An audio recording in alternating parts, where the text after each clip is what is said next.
कश्मीर का हो लाल चौक, सिक्किम या फिर कराची हो, जय हिंदुस्तान बोला जाए तो अल्लाह बोला जाए।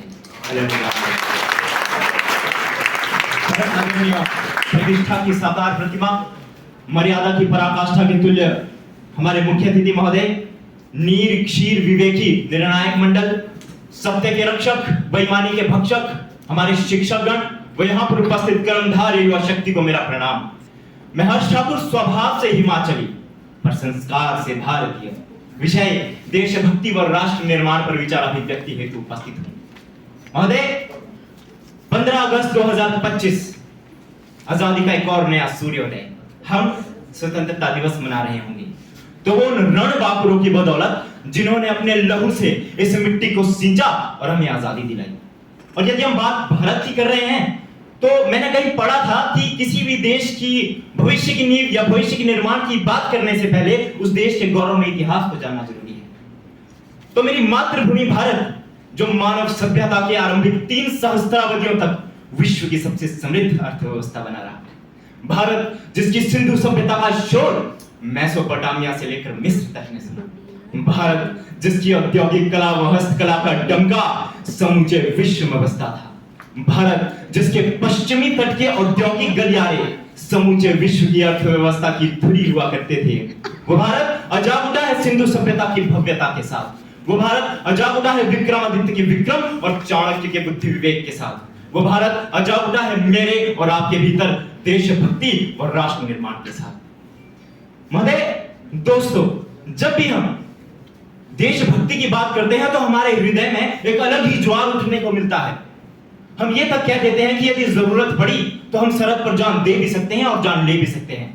बेशक हम ऐसा कर सकते हैं, मगर जब भी मैं अपने ही देश में सड़क किनारे पड़े उस गंदगी के ढेर को देखता हूं तो हर एक वो ढेर उस दावे के आगे मेरे मन मस्तिष्क में एक प्रश्न चिन्ह के समान दिखाई पड़ने लगता है।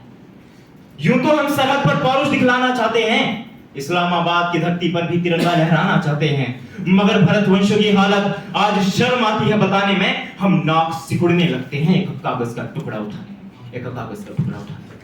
ये विडंबना है मेरे देश की, ये विडंबना है मेरे देश की, जहां एक तरफ हमारे हाथ रावलपिंडी और कराची में तिरंगा लहराने को बेताब होते हैं, तो दूसरी तरफ वही हाथ अपने ही देश में एक कागज के टुकड़े को उठाने के लिए कतराने लगते हैं।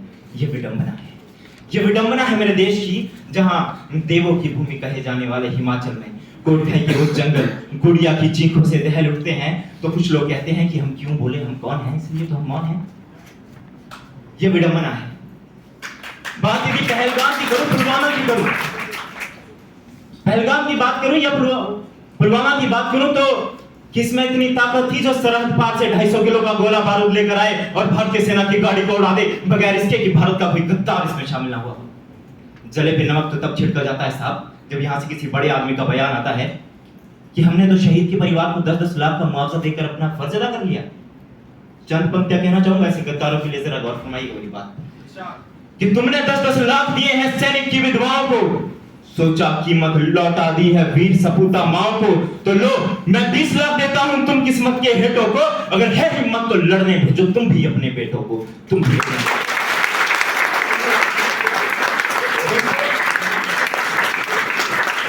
दोस्तों, ये वही देश है जहां कुरुक्षेत्र की रणभूमि में जब एक अदना सा सारथी अर्जुन को गीता का ज्ञान देता है तो धर्म की विजय होती है और एक विकसित राष्ट्र का निर्माण होता है।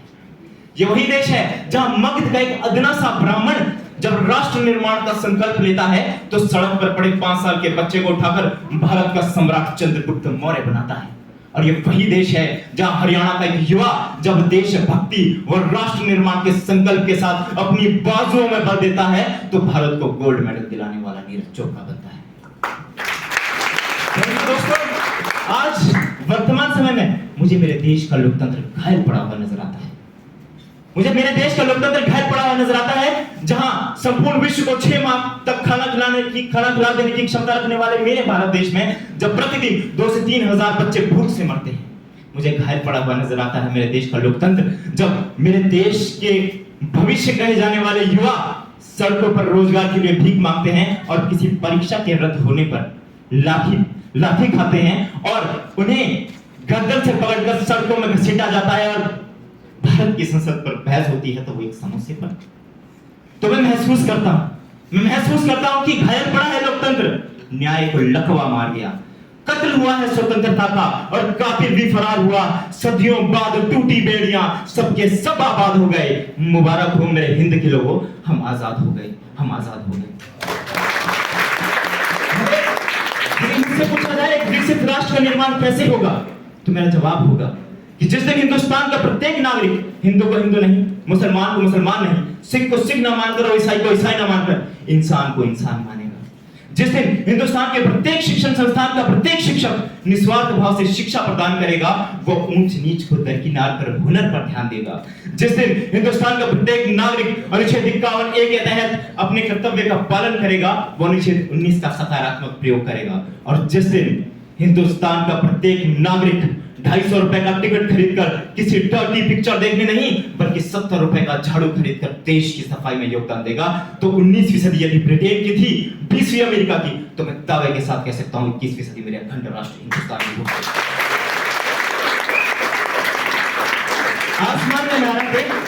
आसमान में लहराते उस तिरंगे को कभी गौर से देखिएगा दोस्तों, आपको उसमें लहू नजर आएगा और उस लहू से सनी आजादी।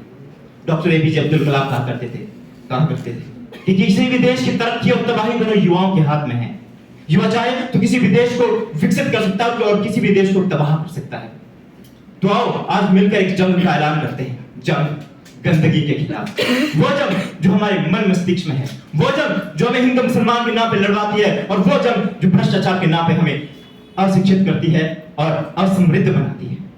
अंत में चंद पंक्तियों के साथ अपनी वाणी को विराम देना चाहूंगा कि छोड़ो नफरत एक दूजे से, फकत है वक्त तब खत्म करो, हाथ उठाओ मोहब्बत का, जन गण मन का जतन करो। विश्वास नहीं है दगाबाजों पे मगर इंसानियत पर एतबार है, जो बुझाएंगे आग देश की उनका इस्तकबाल है। अरे अब तो जागो हिंदू मुस्लिम, गीता कुरान सलामत है, राखी बांधे कुरान को गीता, यही हर्ष की चाहत है, यही हर्ष की चाहत है। इन शब्दों के साथ मैं हर्ष हूं। धन्यवाद। जय हिंद, जय भारत।